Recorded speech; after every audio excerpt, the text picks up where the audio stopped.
At the top of a narrow staircase, a door stands slightly ajar. No key fits its lock, no handle turns. Yet every evening at dusk, a soft amber light spills from the crack beneath it. Not electric, not candlelight, but something older. The light of memories given form. The staircase itself is a spiral of worn oak treads, each step bowed gently at its center by generations of ascending feet. The wood polished to a soft sheen where countless hands have steadied themselves against the banister's curve. Dust motes hang suspended in the slanted afternoon light that filters through a single dormer window halfway up, their slow dance undisturbed by any current of air. The walls narrow as they rise, pressing inward like the throat of a seashell, drawing the climber toward that threshold where time seems to gather rather than pass. Shadows pool in the corners where the banister meets the newel post, not as absences of light, but as reservoirs of quiet, holding the echo of footsteps long since faded. The air grows stiller with each step upward, losing the faint currents that stir the lower rooms, becoming thick with the scent of aged timber and dried rosemary tucked into cracks decades ago. At the landing, floorboards creak with a specific pitch, a low E that vibrates through the soles of bare feet, a sound that has witnessed countless arrivals and departures, yet remains unchanged, a constant note beneath the melody of lives lived. The door itself is unadorned, its panels of plain pine darkened by time to the color of weak tea, the grain rising in gentle waves like sand patterns left by a receding tide. No keyhole interrupts its surface. No hardware marks its presence beyond the faint shadow of a latch long since removed or never installed. The gap between door and frame measures precisely the width of a child's finger, a sliver of invitation that has remained unchanged through seasons of rain and sun, war and peace, joy and sorrow. From this narrow opening, the amber light does not merely spill but breathes, a slow, rhythmic pulse that matches neither heartbeat nor tide, but something more ancient, the gentle expansion and contraction of remembrance itself. It casts no sharp edges upon the floorboards, but dissolves into the wood grain, becoming part of the surface it touches, as if the light and the timber have reached an understanding over years of quiet communion. No one lives in the house now, but those who pass by on quiet nights report a pull toward that upper floor, a sensation of being almost remembered. The house stands at the end of a lane where cobblestones have surrendered to moss between their seams, its garden grown wild with lavender and rosemary that scent the air long after sunset.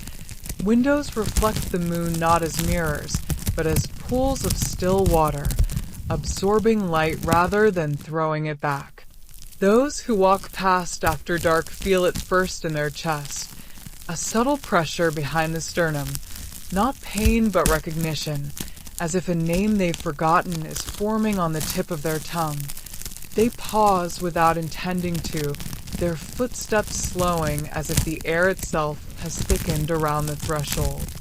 Some report a warmth spreading across their shoulders though the night is cool, a sensation like a hand resting gently between the shoulder blades, not guiding, not restraining, but simply acknowledging presence. Others speak of hearing their childhood nickname whispered not in their ears, but in the space behind their eyes, a sound felt rather than heard. The pull is not forceful but patient, a gravity of tenderness rather than compulsion.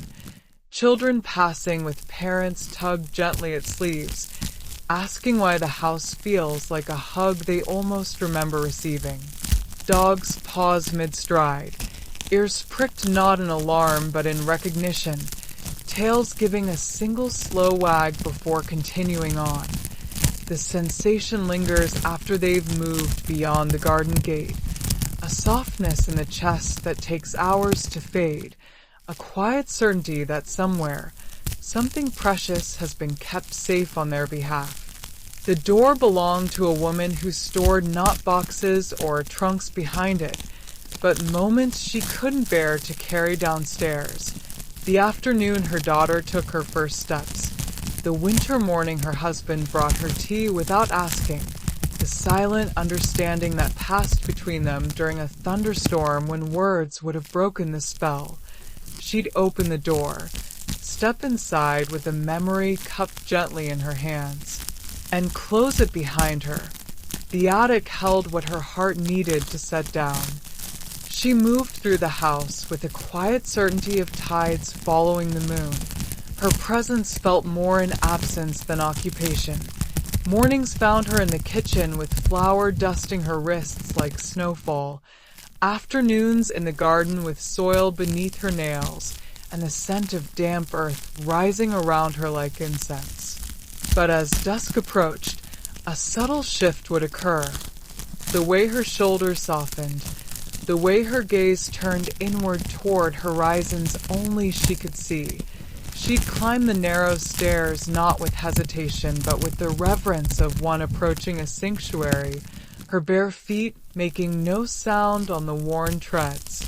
The door would swing inward without touch, as if recognizing the weight she carried in her cupped hands, not physical weight, but the delicate burden of joy too fragile for daily handling. Inside, the space held no furniture, no shelves, no containers of any kind. Only light, amber and breathing, pooling in corners like liquid honey, rising in gentle currents like heat haze above sun-warmed stone. She'd stand just within the threshold, eyes closed, and release what she carried. The exact quality of sunlight filtering through the kitchen window the moment her daughter's wobbly legs found balance. The steam rising from the teacup her husband placed beside her elbow on a morning she hadn't spoken of her sorrow. The shared silence during the storm when lightning flashed and neither moved, both understanding that some connections deepen only in wordless spaces. The memories did not vanish upon release, but transformed, becoming part of the light itself, each one adding a subtle shift in hue, a new rhythm to the breathing glow. She never lingered long. To stay too long would be to cling, and clinging was not the purpose of this room. Its purpose was release, not retention. She'd step back across the threshold, the door closing softly behind her, and descend to the world below lighter in spirit though unchanged in form. The attic held what her heart needed to set down. When she passed, the door remained ajar, just enough to let the light breathe. A man grieving his wife climbed the stairs last autumn. He hadn't planned to enter the house. He'd only meant to walk past, to feel close to the neighborhood where they'd once dreamed of growing old. But the amber glow caught his eye. He stood at the threshold, trembling. The neighborhood had changed in the years since her passing. New faces in familiar windows, different cars and driveways once known by tire tread alone.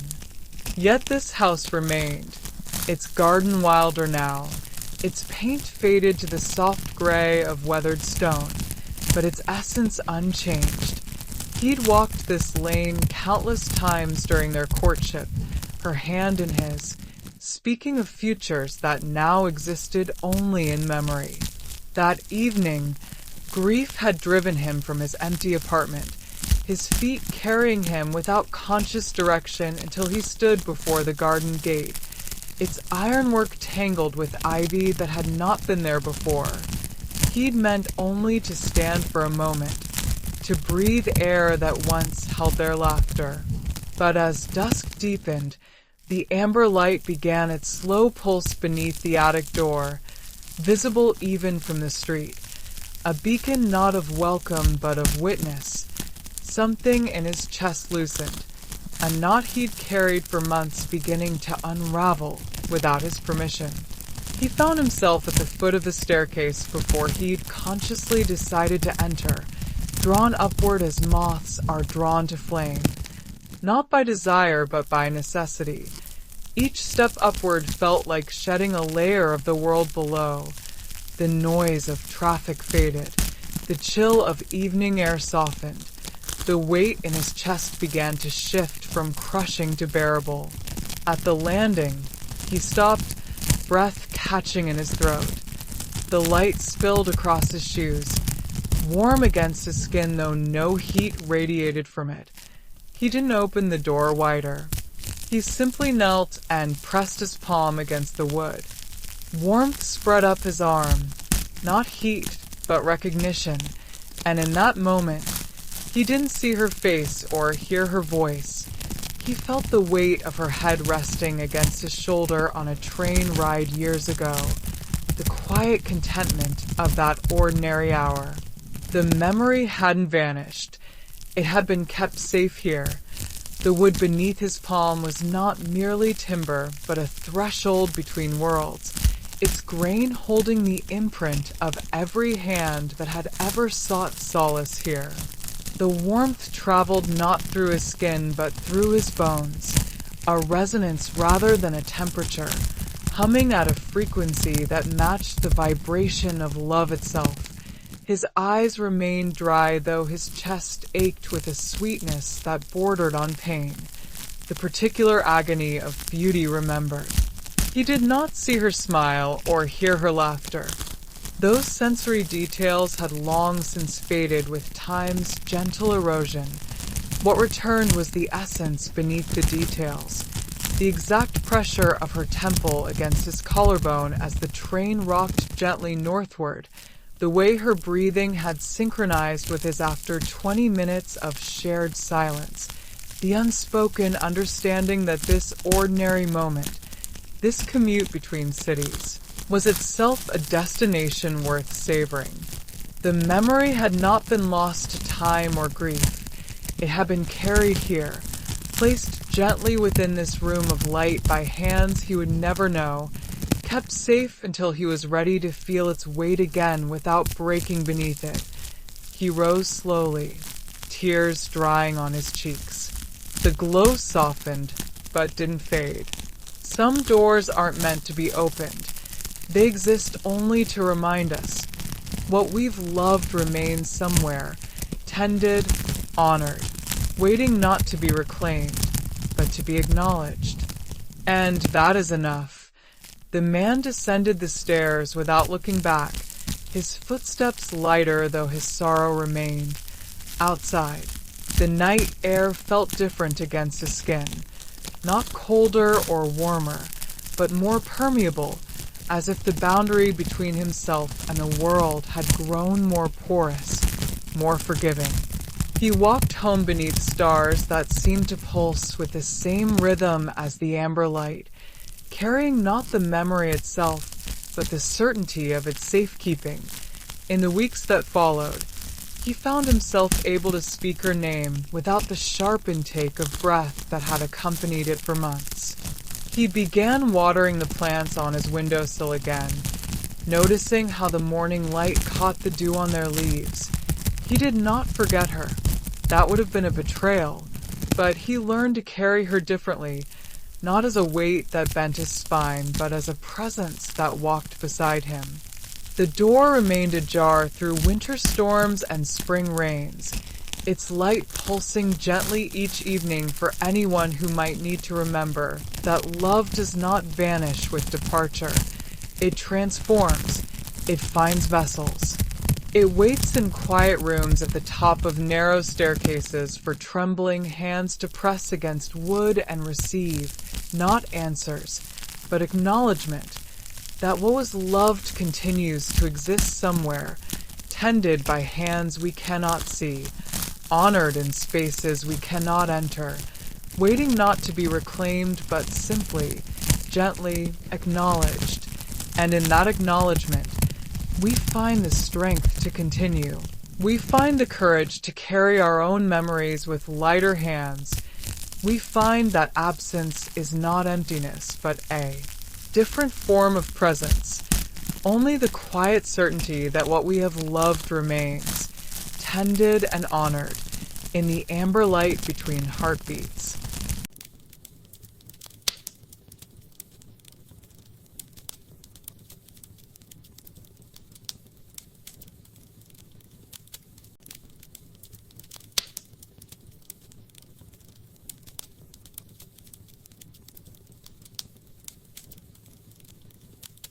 By the bend in a slow-moving river, an ancient willow dips its branches into the current. Its leaves are not green alone. They shimmer with silver undersides that catch the light just so, as if woven from moonlight and breath. The river moves with a patience that feels almost geological, its surface shifting between glassy stillness and gentle ripples depending on the hour. Water flows around the willow's exposed roots not as an obstacle, but as a quiet conversation between elements, liquid meeting wood in a slow exchange that has continued for generations. The roots rise from the bank like weathered fingers, silvered by decades of immersion, their curves cradling pockets of damp soil where moss grows in soft green cushions. Sunlight filters through the canopy in shifting patterns, dancing across the water as breezes stir the upper branches, while beneath the tree a gentle twilight lingers regardless of the time of day, a soft gloaming where shadows pool without threatening, only holding space. The air carries the clean scent of wet stone and water mint, mingling with the faint perfume of willow leaves releasing their essence when brushed by passing creatures. Dragonflies hover at the water's edge, their wings catching the light in brief flashes before vanishing upstream, while beneath the surface, minnows dart between strands of waterweed in rhythms that mirror the river's own pulse. Time here is measured not in minutes, but in the slow arc of light across the water, the gradual deepening of shadows as afternoon softens into evening, the patient accumulation of silt-around roots that have stood through flood and drought alike. The willow's trunk rises from the bank at a gentle angle, its bark furrowed into patterns that resemble weathered maps, each groove holding the memory of seasons, deep cracks from summer droughts, silvery scars from winter ice, soft mossy patches where spring rains lingered longest. When rain falls, the leaves don't just get wet but seem to transform, their silver undersides darkening while the green surfaces drink the moisture until each droplet becomes a tiny lens magnifying the world beneath. At dusk, the tree gathers the fading light into its branches, holding twilight longer than the surrounding landscape, its silhouette against the darkening sky, a quiet calligraphy of grace. Locals say the tree listens, not with ears, but with roots that drink the river's flow and branches that tremble when a secret is spoken beneath them. They speak of it without superstition, but with the quiet certainty of those who have felt its presence. Old fishermen nod slowly when the willow is mentioned, their hands pausing mid-gesture, as if recalling a sensation rather than a story. Children dare one another to sit beneath its branches at twilight, returning with widened eyes and an uncharacteristic quiet, unable to explain what shifted within them, but certain something had. The listening isn't judgmental but absorptive, a quality of attention so complete it feels like forgiveness. The roots, submerged in the river's constant flow, drink not just water, but the stories carried downstream. Laughter from picnics upstream, tears of lovers parted at the bridge, silent prayers of those who've knelt at the water's edge seeking answers the current never provides. These stories become part of the tree's substance, transmuted through root and sap into its very fiber. The branches, fine as thread at their tips, tremble not from wind alone, but from vibrations traveling up the trunk. A sigh exhaled too close to the bark, a whispered name carried on breath, the silent tears of someone who has nowhere else to release their weight. This trembling is never random but responsive, a language of motion that needs no translation. The space beneath the canopy forms a natural shelter, its walls woven from cascading branches that part just enough to admit seekers while sheltering them from the world's demands. Here, the air grows still even when wind stirs the fields beyond, as if the tree creates a pocket of suspended time where what is spoken, or merely felt, can exist without immediate consequence. Birds nest in the upper branches but fall silent when humans approach not in fear but in respect, their quiet becoming part of the tree's listening presence. The ground beneath is soft with centuries of fallen leaves decomposing into rich humus, each layer a record of seasons witnessed, each footfall sinking slightly as if the earth itself yields to sorrow. A century ago, a young woman came here each evening to whisper things she couldn't voice elsewhere, hopes too fragile for daylight, regrets too heavy for confession, names of those she'd lost but couldn't release. She'd press her forehead to the trunk and let the words fall. The willow absorbed them, not storing, but transforming. By morning, those whispers became dew on leaves, ripples in the water, the sigh of wind through branches. She came barefoot even in autumn, her feet learning the path's contours until she could walk it without looking, each stone and root becoming a familiar landmark in her quiet pilgrimage. Her dress, faded from countless washings, would brush against nettles at the path's edge without her noticing, her attention fixed on the silver shimmer ahead that marked the willow's presence before the tree itself came into view. She never approached directly, but circled the trunk 3 times, a habit formed without conscious intention, a small ritual her body invented to mark the transition from the world of obligations to this sanctuary of surrender. Her forehead against the bark was not a gesture of prayer but of alignment, as if pressing her third eye to the tree's heart would allow a transfer not of words, but of weight. The whispers themselves were barely audible even to her own ears, fragments of sentences, single names repeated like mantras, questions posed not for answers, but for release. The tree did not answer because answering was not its purpose. Its purpose was reception. And in that reception, transformation occurred not through magic, but through the simple physics of release. Tension flowing from human vessel into arboreal witness, becoming part of the ecosystem rather than lingering as psychic residue. By dawn, what had been heavy words became light manifestations, the particular way dew collected on certain leaves as if tracing the shape of a spoken name. Ripples spreading across the river's surface at precise intervals matching the rhythm of her breathing. The night before, the wind finding its way through specific branches to create a sigh that carried the cadence of her unburdened heart. She's gone now, but the willow remains. The woman's absence left no void in the tree's presence. The willow continued its slow breathing with or without her, its branches still dipping into the current, its leaves still shimmering with that impossible silver. Yet something of her remained not as ghost, but as pattern. The particular curve of a root where she'd rested her feet became smoother than surrounding wood.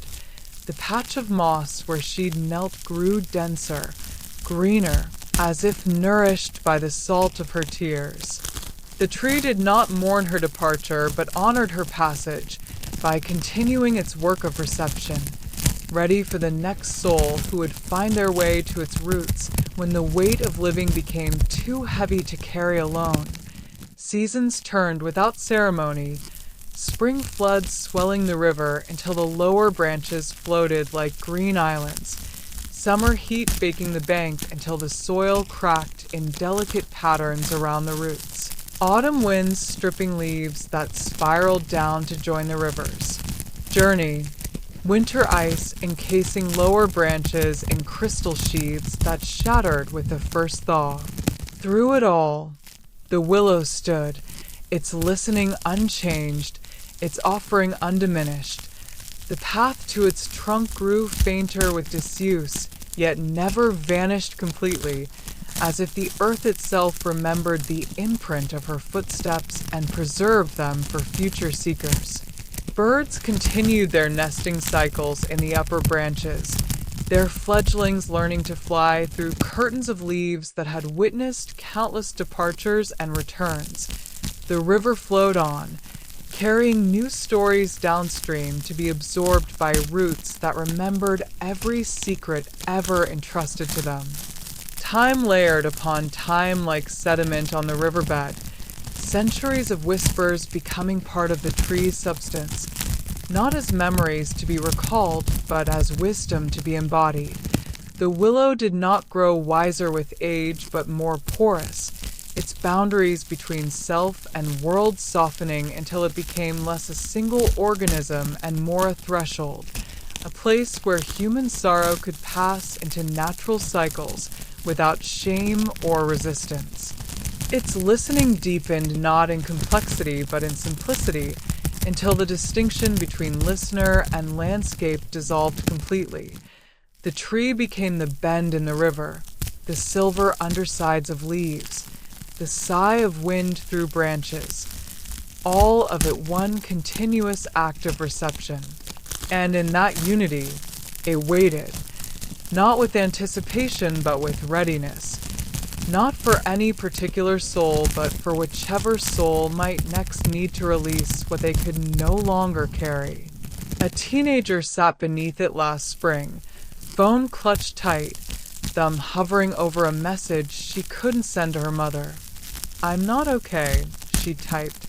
Deleted, typed again, deleted. She came here because the river seemed to understand silence better than people did. She'd found the path by accident during a walk meant to escape the suffocating walls of her bedroom, her feet carrying her beyond familiar streets until the paved road gave way to dirt track, then to grassy trail, then to nothing but instinct guiding her toward the sound of moving water. Her phone screen glowed with that single sentence, like a confession too dangerous to release into the world of read receipts and immediate responses.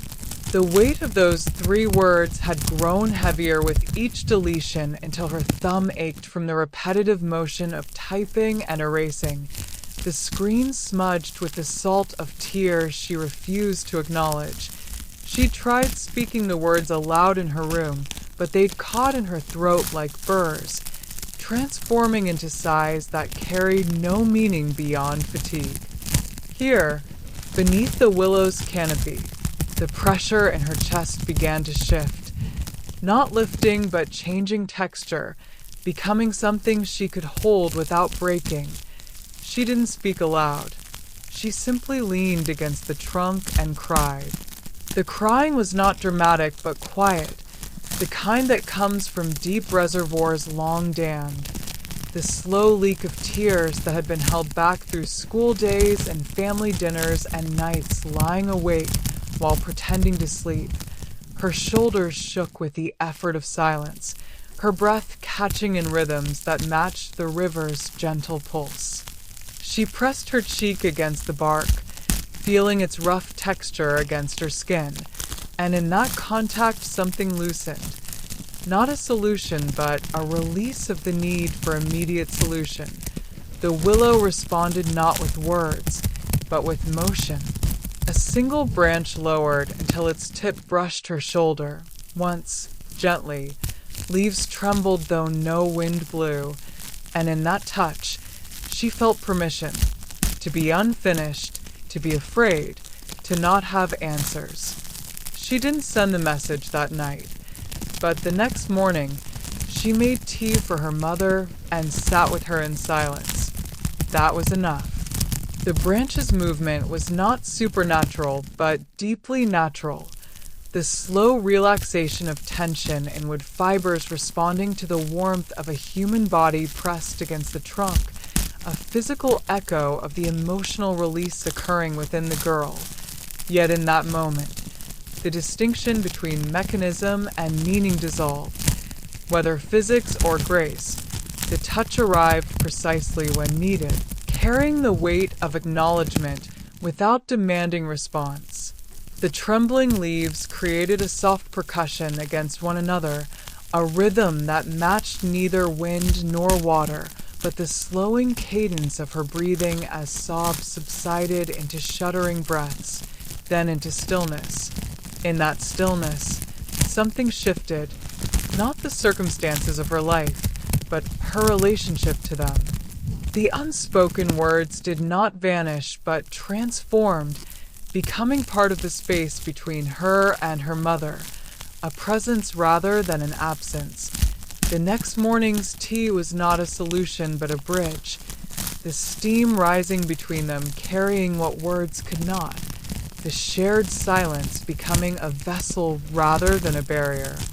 She did not need to say, "I'm not okay," because the act of sitting together, of offering warmth in ceramic cups, communicated the same truth with greater nuance. The willow doesn't solve sorrow. It offers a place where sorrow can soften at the edges, where what we cannot say aloud may still be received by something kind. And sometimes that reception is the first step toward healing. The tree continues its work season after season, its branches dipping into the current, its leaves shimmering with that impossible silver. It does not keep what is given, but transmutes it, sorrow becoming strength in the curve of a root, regret becoming resilience in the flexibility of a branch, unspoken love becoming the very air that moves through leaves. Those who come leave lighter not because their burdens are gone, but because they've been witnessed, and in that witnessing, transformed from isolating weights into shared elements of the human experience. The river carries their stories downstream where other willows wait on other bends. Other seekers will find other sanctuaries, the cycle continuing without fanfare or recognition. What matters is not the tree's magic, but its constancy, its unwavering presence offering the same gift to each visitor. The radical permission to be exactly as they are in this moment, unfinished and afraid and without answers, yet still worthy of tenderness. The silver undersides of leaves continue to catch the light just so, as if woven from moonlight and breath, reminding all who pause beneath them that some forms of communication require no words. Some healing begins not with solutions but with softening, and some kindness exists simply to receive what we cannot carry alone. And in that receiving, teach us how to carry ourselves with gentler hands.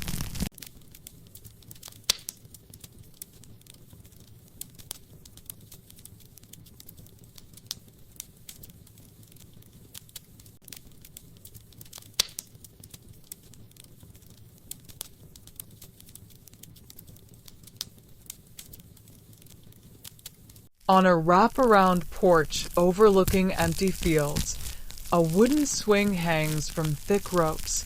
Its boards are weathered silver, its chains rusted but strong. No one has lived in the house for years, yet on still evenings the swing moves, slow arcs back and forth, as if keeping time with a heartbeat just beyond hearing.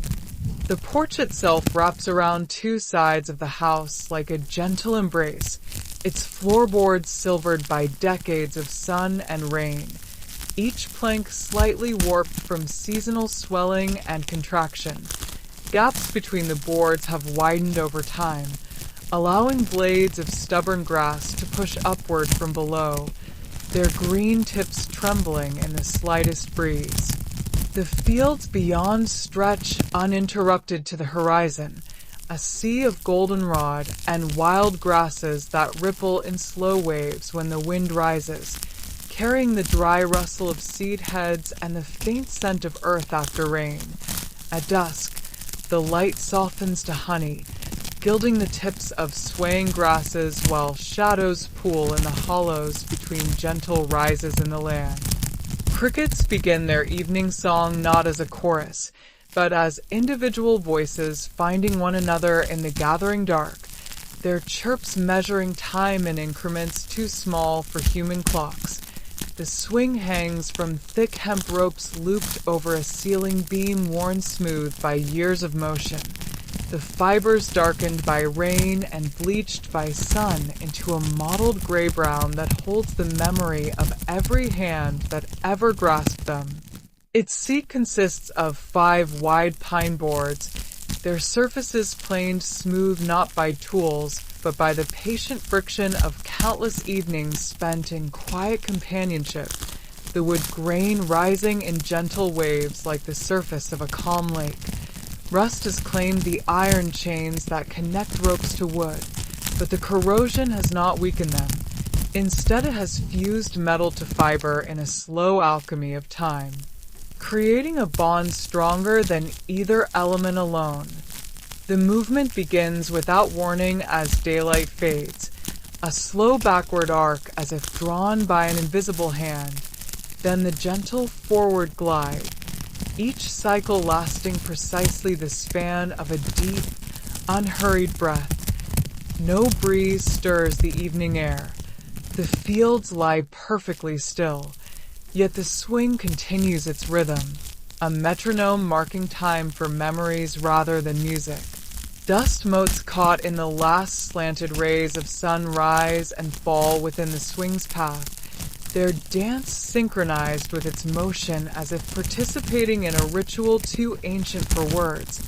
The sound is barely audible, a soft creak from the ropes where they meet the beam, a whisper of wood against air. But to those who pause long enough to listen, it carries the cadence of something deeply familiar, like a lullaby half remembered from childhood. It belonged to a couple who spent their twilight years here.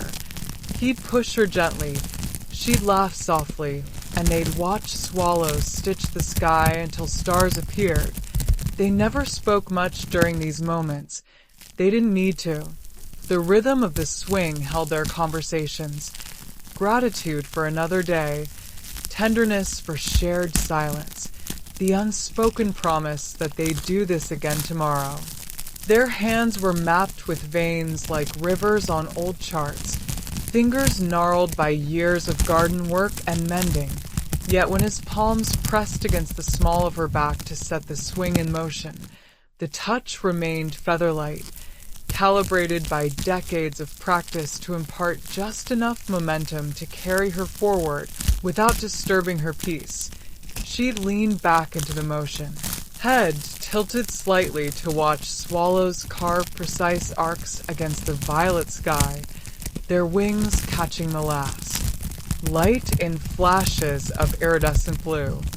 His chair sat beside the swing, a simple wooden rocker with a cushion faded to the color of weak tea, but he rarely used it during these evening rituals. Instead, he'd stand behind her, one hand resting lightly on the rope, his presence a steady counterweight to her gentle motion. Their conversations happened in glances exchanged during the swing's apex, in the synchronized inhale as she moved backward, the shared exhale as she glided forward. Words would have broken the spell they'd woven over 50 years of evenings. The way certain silences between two people become more articulate than any language. The swallow's flight patterns told them when summer was waning. The angle of sunset across the fields marked the turning of seasons. The gradual cooling of the air signaled time to go inside. But the swing's rhythm remained their constant, a physical manifestation of the understanding that had grown between them like roots intertwining underground, unseen but unbreakable. When he passed first, she sat alone on the swing each evening until her body could no longer bear the weight of memory. The day she left for the care home, she didn't look back, but the swing began moving that night, and hasn't stopped since. The house stood empty for 3 days after the ambulance carried her away, its windows reflecting only sky and passing clouds, its rooms holding the faint imprint of lives fully lived. Dust settled on surfaces with a patience that suggested permanence. Then, on the 4th evening, as twilight softened the edges of the world, the swing began its motion, not tentatively, but with the same sure rhythm it had known for decades, as if the space between them had never been broken. Neighbors noticed first. Old Mr. Higgins, walking his dog, paused at the foot of the drive, watching the empty swing trace its slow arcs against the darkening sky. He didn't cross himself or speak of ghosts. He simply nodded once, as if acknowledging a truth too tender for words, and continued his walk with a lighter step. Children dared one another to sit on the moving swing after dark, returning with stories not of fright but of comfort. The way the motion seemed to match their breathing, the sense of being gently held by something that asked nothing in return.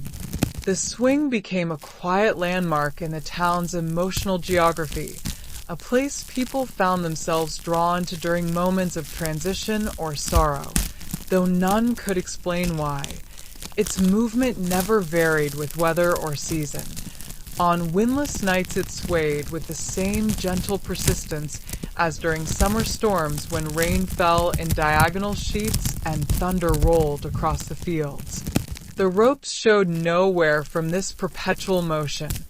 The boards remained smooth beneath phantom hands, time layered upon the house like sediment, the paint on clapboards fading from white to gray, shingles curling at the edges, vines claiming the north-facing wall. But the swing endured unchanged, its rhythm a steady pulse beneath the surface of passing years. A traveler passing through town sought shelter from a sudden rainstorm. She climbed the porch steps, dripping and weary, and sank onto the swing without thinking. It cradled her instantly, rocking with a rhythm that matched her slowing breath. She closed her eyes. For the first time in months, her mind grew quiet, not empty, just still. She'd been driving for 3 days straight, fleeing a life that had grown too heavy to carry, the highway unfolding before her like a gray ribbon leading nowhere in particular. Rain had begun as a drizzle an hour outside town, swelling to a downpour that turned the road to a mirror reflecting only her own headlights. When she spotted the house set back from the road, its porch light dark but its shelter unmistakable, she pulled into the overgrown drive without hesitation. Her clothes clung to her skin, hair plastered to her forehead, shoes squelching with each step up the porch stairs. She didn't consider ownership or trespass. Exhaustion had stripped away social conventions, leaving only the animal need for shelter. The swing accepted her weight without protest, its boards cool and smooth against her damp clothes. As she settled into its curve, the motion began. Not a jarring start, but a seamless continuation, as if the swing had been waiting precisely for her arrival. The rhythm was neither fast nor slow, but perfectly calibrated to the gradual unwinding of tension in her shoulders, the softening of her jaw, the deepening of breaths that had been shallow for weeks. Rain drummed a steady rhythm on the porch roof, a percussion beneath the swing's melody. She didn't pray or make wishes. She simply existed within the motion, feeling the accumulated weight of unsent messages, unanswered calls, and unspoken goodbyes begin to loosen their grip. Memories surfaced not as sharp pains, but as gentle impressions. The smell of coffee in a kitchen no longer hers, the weight of a cat purring on her lap, the sound of laughter in rooms now silent, and were carried away on the swing's arcs like leaves on a slow current. When the rain ceased, she rose. The swing stilled with her. She walked away without understanding why she felt lighter. She didn't need to understand. Some motions outlive the hands that began them. They become gifts, offered not to erase loneliness, but to remind us that rhythm remains even when the dancers have gone. The traveler drove on as night deepened, the road ahead no longer feeling like escape, but simply direction. She didn't look in the rearview mirror at the house fading behind her. She didn't need to. The swing's rhythm had entered her bones, a quiet cadence she carried within her chest as she crossed state lines and watched dawn break over unfamiliar hills. Weeks later, sitting in a cafe in another town, she found herself rocking slightly in her chair, a subtle back and forth motion she hadn't consciously initiated, but that brought an immediate sense of calm. She smiled without knowing why. Back at the empty house, the swing continued its work through changing seasons, dusting itself with pollen in spring, wearing a crown of falling leaves in autumn, cradling snow in winter's deepest cold. It moved for the mail carrier who paused on difficult days, for the teenager who sat there after her first heartbreak, for the old woman who visited weekly to feel close to the husband she'd lost decades earlier. No one owned the rhythm. It belonged to the space between heartbeats, to the silence between words, to the gentle persistence of love that refuses to be erased by absence.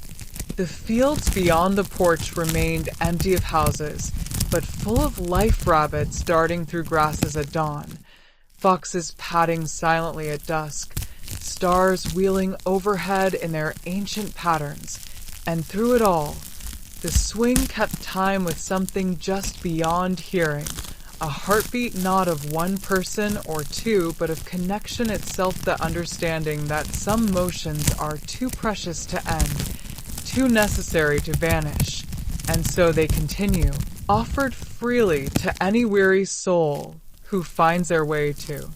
The porch steps as evening falls law, quiet testament that rhythm remains even when the dancers have gone, a gentle assurance that we are never truly alone in our longing.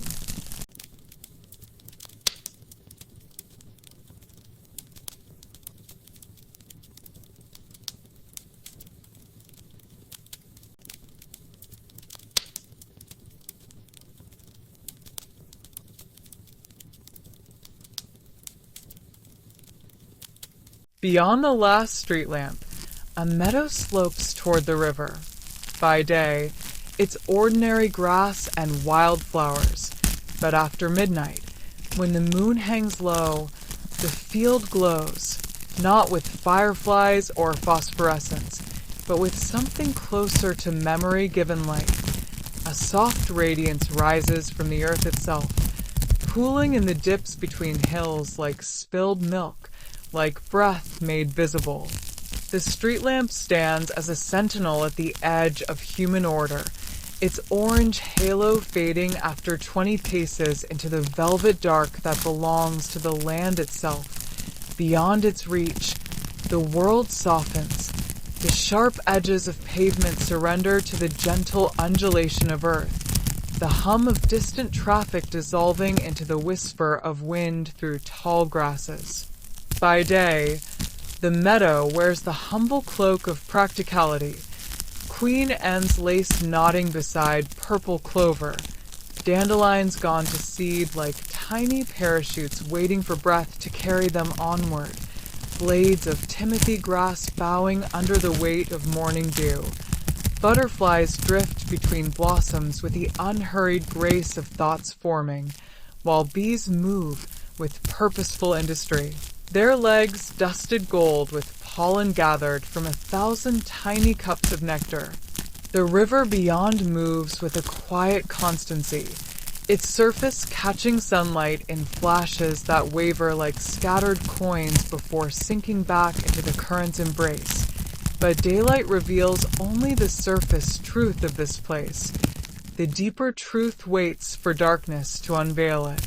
As midnight approaches, a subtle shift occurs, not sudden but gradual, like the slow opening of a flower at dusk.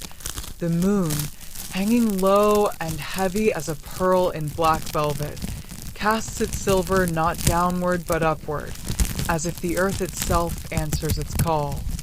The glow begins not at the surface, but from within the soil, a soft luminescence seeping through root and rhizome, rising like mist but without moisture, like breath but without chill.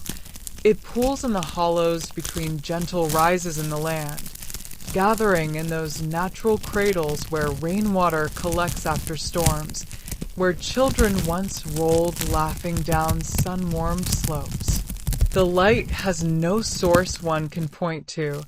It simply is, emanating from the very fabric of the meadow, as if the ground remembers every footfall, every whispered secret, every tear that has fallen upon it, and transforms those memories into visible tenderness. The radiance carries no heat, yet feels warm to those who witness it. It casts no shadow, yet defines every blade of grass in its gentle illumination.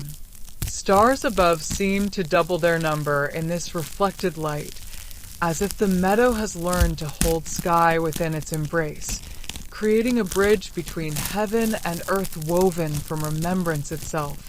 The air grows still, not with absence of wind, but with a quality of attention, as if the night itself leans closer to witness what unfolds here when human eyes finally close in sleep.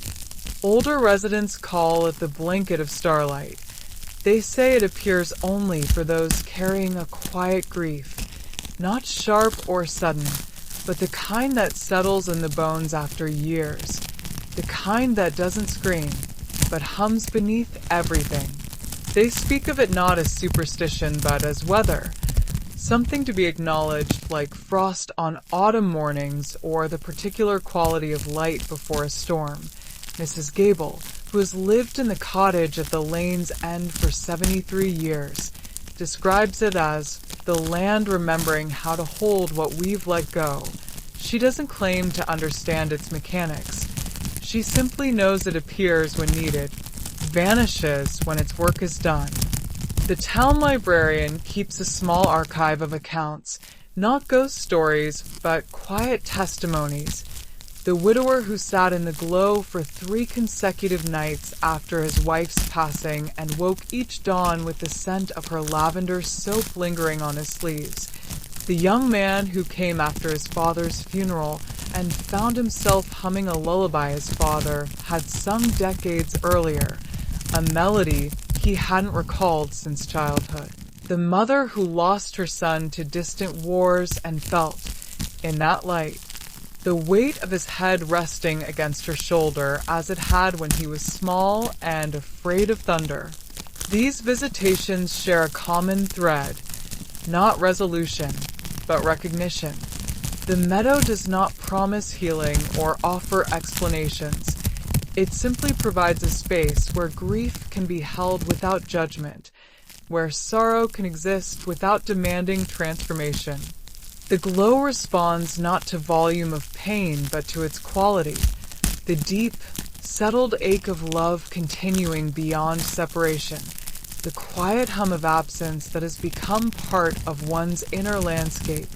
It does not appear for fresh wounds still bleeding, but for those tender scars that have knit themselves into the fabric of a life, asking not to be removed, but to be acknowledged as part of the whole. Those who come seeking spectacle find only ordinary darkness. Those who arrive carrying the weight of years-long sorrow find themselves wrapped in light that asks nothing but presence in return. A woman came here last winter after losing her sister. They'd promised to grow old together in a cottage by the sea. They'd planned gardens and adopted cats and slow mornings with strong coffee. None of it happened. Her sister's illness moved too fast. The winter had settled deep into her bones long before the first snow fell, the kind of cold that no amount of wool or central heating could touch.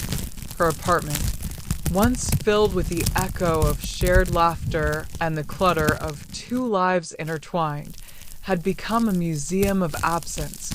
A single coffee mug sat in the cupboard where two had lived side by side. The armchair by the window held the ghost imprint of her sister's form, the cushion still dented from afternoons spent reading poetry aloud while rain traced paths down the glass.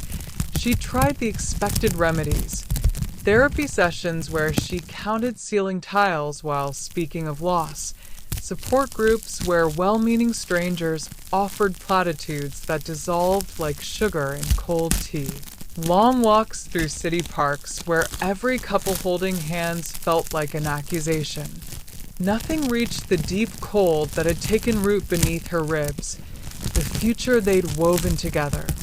Those detailed dreams of sea-salted air and window boxes overflowing with geraniums, of adopting elderly cats with cloudy eyes and naming them after forgotten poets, of waking slowly to the sound of waves rather than alarms, had not vanished gradually but been severed in a single brutal season. The illness had moved with a cruel efficiency, stealing not just her sister's breath, but the very architecture of their shared tomorrow. Promises made over kitchen tables and whispered in darkness became artifacts from a civilization that no longer existed. She stopped making plans beyond the next hour. She stopped buying groceries for more than one person. She stopped answering the phone when friends called with forced cheerfulness that scraped against her raw edges. The grief did not announce itself with storms of tears, but with a quiet hum beneath everything, a vibration in the marrow that colored every moment with the awareness of what was missing. It was this hum that finally drove her from her apartment one night when the walls seemed to press inward with the weight of all those unkept promises. She didn't plan her destination. She simply walked until streetlights gave way to stars, until pavement became dirt path, until the city's pulse faded behind her and only the river's whisper remained ahead. She wandered into the meadow one sleepless night, not seeking solace, just escape from four walls that echoed with absence. She lay down in the grass, expecting cold.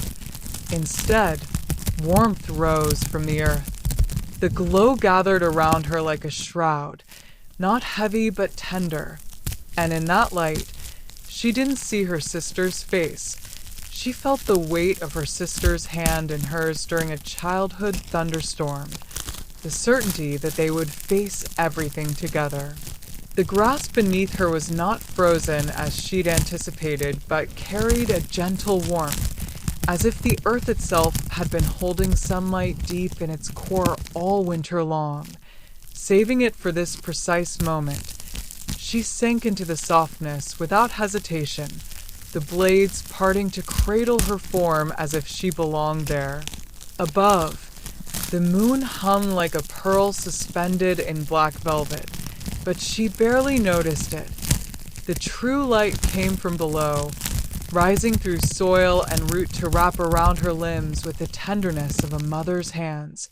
The radiance did not blind or overwhelm, but seeped into her pores, a liquid warmth that traveled up through her spine and settled in the hollow space beneath her ribs where cold had lived for months. She didn't see visions or hear voices. No spectral form appeared to offer comfort. Instead, sensation returned to her. Not memory as narrative, but memory as physical truth. The precise weight of her sister's small hand in hers during a summer thunderstorm when they were 7 and 9, huddled beneath a quilt on the porch swing while lightning split the sky, the unshakable certainty that had passed between them without words, that whatever came, they would face it together. That certainty had not died with her sister. It had been waiting here all along, preserved in the earth's quiet keeping. The memory didn't hurt. It simply was. Time lost its meaning in that light. Minutes or hours may have passed. She couldn't say. The glow pulsed with a rhythm that matched neither heartbeat nor breath, but something older, the slow expansion and contraction of the earth itself breathing beneath her. Stars wheeled overhead in their ancient patterns, but she felt no separation from them. The meadow's radiance seemed to stitch sky to soil, weaving her into the fabric of something vast and enduring.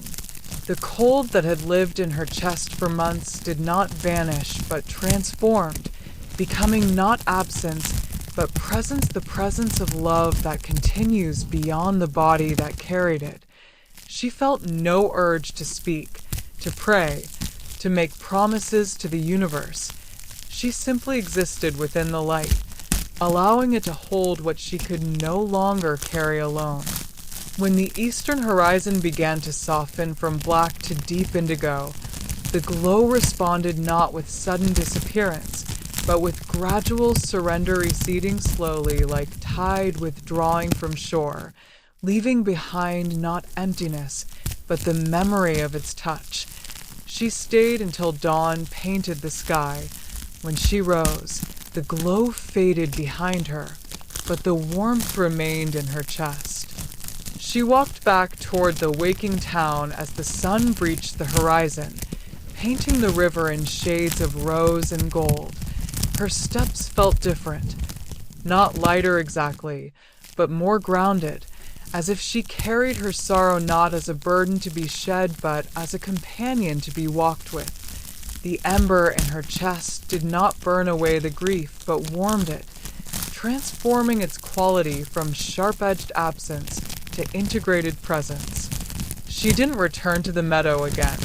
She didn't need to. Some places don't heal us. They remind us that healing isn't about forgetting, it's about learning to carry what remains without breaking beneath its weight. And that reminder, once received, never truly leaves. The meadow continues its quiet work season after season, its glow appearing for those who arrive carrying the particular weight of love outliving its object.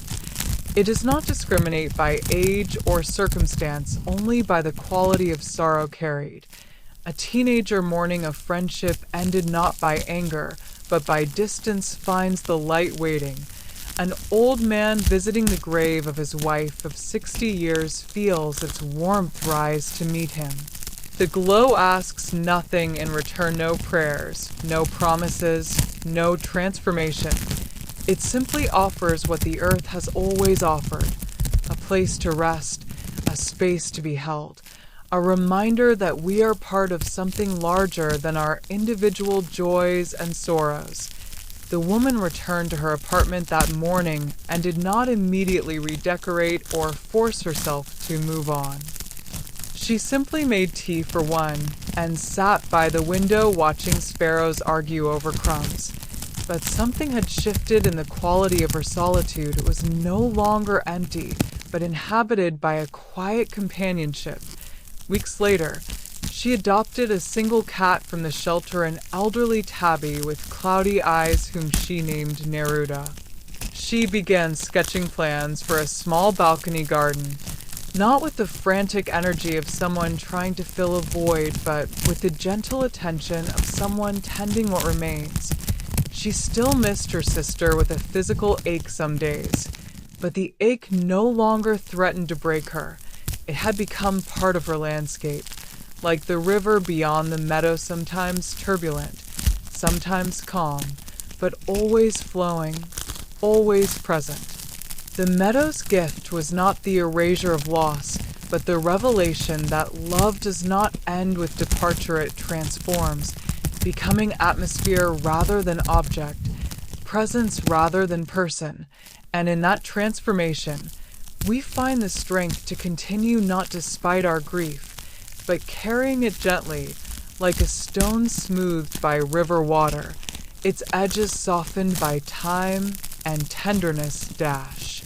A quiet testament that what we have loved remains woven into the fabric of our being, a permanent thread in a tapestry of who we have become.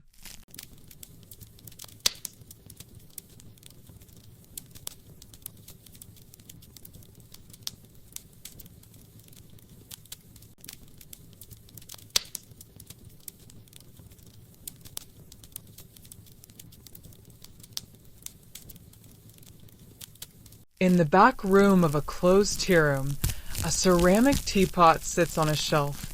Dust coats everything else, but not the pot. Its surface stays warm to the touch, its spout occasionally releasing a wisp of steam though no water has touched its interior in years. The tea room itself rests on a quiet corner where cobblestones have softened at the edges from decades of footsteps, its windows now filmed with a fine gray veil that blurs the world outside into watercolor impressions. Inside, time has settled like sediment. Chairs stacked atop tables in patient geometries, sugar bowls empty but for crystallized remnants clinging to porcelain curves. Linen napkins folded neatly beneath glassware that catches the afternoon light in fractured rainbows. The air carries the ghost of bergamot and honey, a fragrance so faint it exists only at the threshold of perception, like a melody half remembered upon waking. But the back room holds a different quality of stillness, not abandonment but anticipation, as if the space itself waits with quiet purpose. Sunlight enters through a single high window, cutting a diagonal path across floorboards worn smooth by generations of servers balancing trays, their footsteps having polished the wood into a surface that holds light like shallow water. Shelves line 3 walls, crowded with vessels of every shape and origin, celadone cups from distant mountains, stout brown mugs for winter evenings, delicate porcelain painted with blossoms that have faded to whispers of their original vibrancy. Yet among them, the teapot draws the eye not through ornament but presence, a simple bulbous form glazed in celadone green with subtle crackle patterns resembling frozen river ice, its lid topped with a knob shaped like a sleeping bird. Dust settles everywhere except its surface, which remains clean as if brushed daily by invisible hands. When fingertips approach, warmth radiates before contact is made. Not the dry heat of an oven, but the gentle warmth of skin that has absorbed afternoon sun, a living temperature that speaks of continuity rather than mechanism. At unpredictable intervals, a wisp of steam escapes the spout, not billowing but delicate, a single breath of vapor that curls upward before dissolving into the air, carrying with it the faintest hint of rain-wet earth and dried orange peel. The steam leaves no moisture behind, no condensation on nearby surfaces. It simply is, and then is not, like a thought-given momentary form before returning to silence. The tea room's owner, an elderly woman named May, believed certain vessels absorbed more than liquid. They absorbed intention. This pot had steeped thousands of conversations, proposals whispered over chamomile, apologies offered with mint, confessions released into Earl Grey steam. May never washed it between uses. Let the goodness linger, she'd say. May moved through her tea room with the unhurried grace of water finding its level, her hands, mapped with fine blue veins and knuckles softened by years, performing rituals that required no conscious thought. Each morning she'd arrive before dawn, unlocking the door with a brass key worn smooth by generations of palms, and light a single beeswax candle on the counter while the sky shifted from indigo to pearl. She believed objects held memory not as ghosts, but as resonance. The way of violins would carries the vibration of every note ever played upon its strings. The teapot, she claimed, had learned to hold space for human vulnerability. She'd watched lovers lean across its steam as if it formed a bridge between their hearts. She'd seen strangers become friends over its third refill, the shared ritual dissolving barriers that words alone could not breach. The pot never judged the quality of conversation, only witnessed it. A businessman's whispered admission of failure received the same gentle absorption as a grandmother's joyful recounting of her granddaughter's first steps. May never scrubbed its interior with brush or soap. After each use, she'd simply empty the leaves, rinse with warm water, and set it to dry upside down on a wooden rack, allowing the essence of what had transpired to settle into the clay's porous heart. Patrons sometimes remarked on the subtle complexity of tea brewed in it, the way jasmine blossoms seemed to carry extra sweetness, how lapsang souchong held a smokiness that felt like comfort rather than intensity. May would smile without explanation. She understood that the pot had become a vessel not for tea alone, but for the unspoken, the hesitations before difficult words, the sighs of relief after burdens were shared, the quiet courage required to say, "I'm sorry," or "I forgive you," or "I'm afraid." Its warmth was not thermal but empathic, a physical manifestation of the compassion that had passed through its spout day after day, year after year. When she closed the tea room after her husband's passing, she left the pot behind. "Someone will need it more than I do," she told the landlord. She was right. The closure came not with drama, but with the quiet finality of a season ending. May locked the door for the last time on an afternoon when rain fell softly against the windows, each droplet tracing a path down the glass like a slow tear. She carried only a small cloth bag containing her husband's favorite cup, the one he'd used every morning for 40 years, and left everything else behind without a backward glance. The landlord, a practical man who measured value in square footage and rental income, couldn't understand her choice. He'd offered to help her pack the good china, to arrange storage for the furniture, but May had shaken her head gently, her eyes holding a certainty that required no justification. "The tea room has given what it needed to give," she'd said. "Now it waits to give again." She left the key on the counter beside the cash register, its brass surface catching the last light of day. Weeks passed, months. The building stood silent as seasons turned, the cherry tree outside blooming and shedding its blossoms, autumn leaves piling against the doorframe, winter snow dusting the roof in soft caps. Vandals tried the door once but found it stubbornly locked. Teenagers dared one another to peek through windows but reported feeling an inexplicable reluctance to trespass further. The space remained undisturbed, protected not by alarms or locks alone, but by a quality of peace so palpable it discouraged intrusion. Dust settled on tables and chairs with a patient accumulation of forgotten hours, yet the teapot on its backroom shelf stayed pristine, its surface warm to the touch even on the coldest nights, its occasional wisps of steam marking time like a heartbeat in an otherwise still body. The pot did not grow lonely in the silence. It simply waited, its warmth a quiet promise held in ceramic form. A man who hadn't spoken to his brother in 7 years broke into the tea room one rainy night, not to steal, but to escape the storm and his own thoughts. He found the pot on the shelf. Without knowing why, he filled it with water from a forgotten bottle. set it on a cold stove, and waited. His name was Leo, though no one had spoken it aloud in days.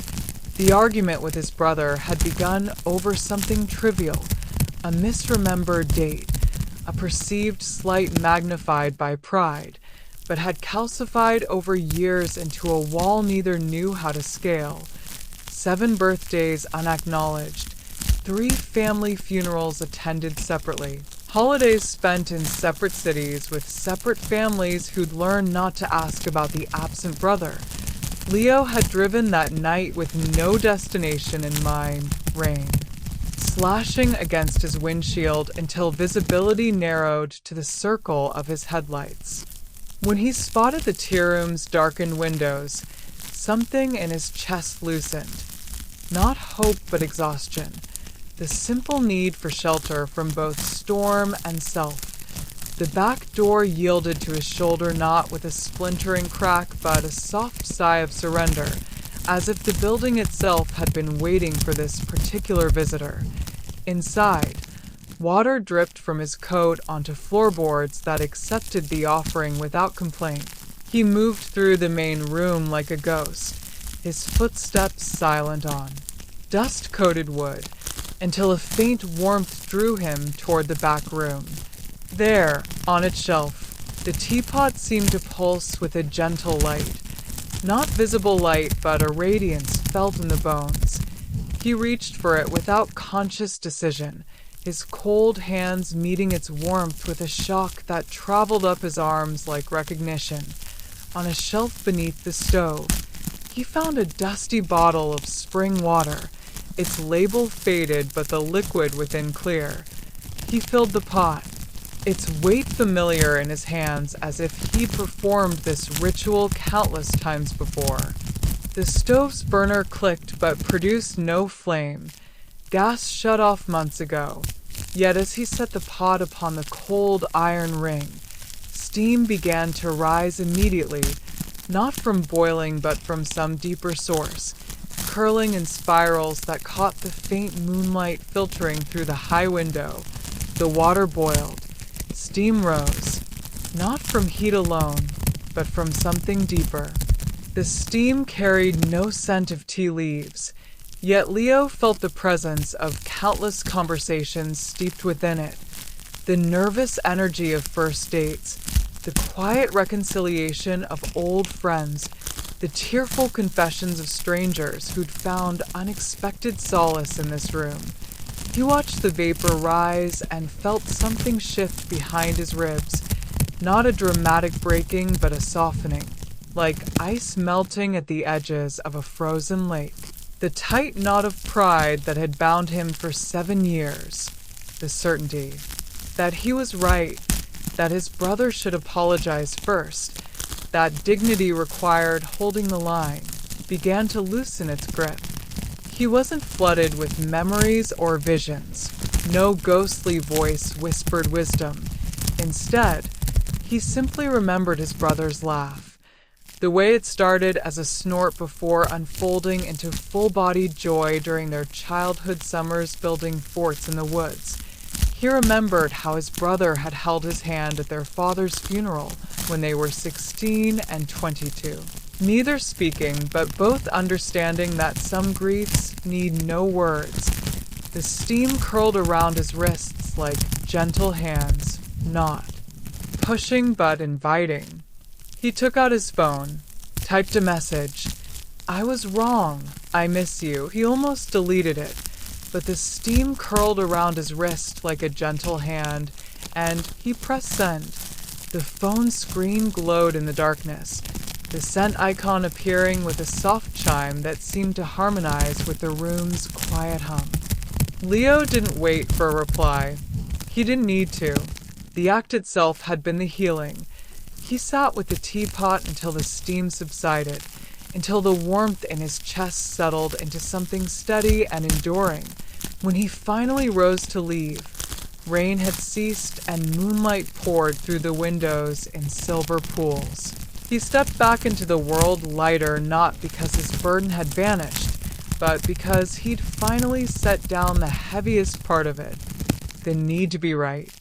He never returned to the tea room. He didn't need to. Weeks later, he and his brother sat on a park bench sharing coffee from a thermos, their conversation halting at first, then gradually finding its rhythm like a river resuming its course after winter ice. They didn't discuss the 7 silent years directly. Some wounds heal best when left to close naturally, but the space between them had changed from emptiness to possibility. Leo never told his brother about the tea room or the teapot. Some gifts are meant to be received but not explained. The pot remains on its shelf, warm and waiting. It doesn't promise reconciliation. It offers only this, a moment of clarity in the steam, long enough to choose kindness over being right. And sometimes, that single choice unlocks everything that follows. The tea room continues its quiet vigil through changing seasons, its windows reflecting clouds and stars in equal measure. The landlord checks on it monthly, always pausing in the back room to place a hand on the teapot's surface, a ritual he doesn't understand but feels compelled to perform. He's considered selling the building, renting it out, tearing it down for new construction, but each time he approaches that decision, he finds himself drawn back to the pot, its warmth seeping into his palm, and the urgency fades.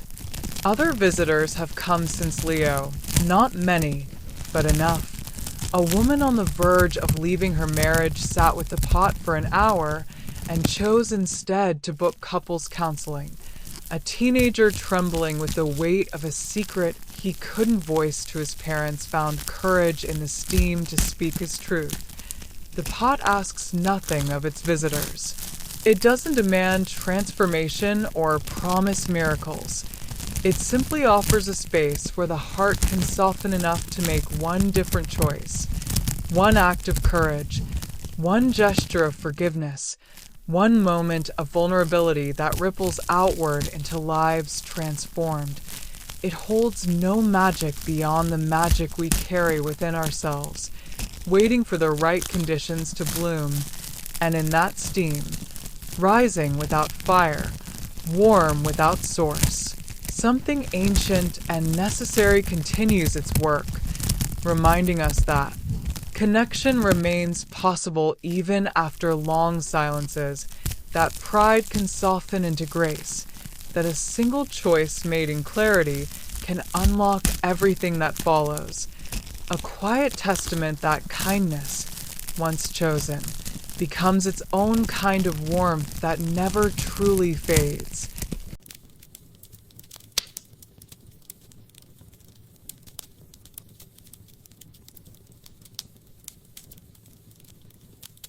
The fire burns low, but it does not go out. No matter how dark the night, a light waits for you here.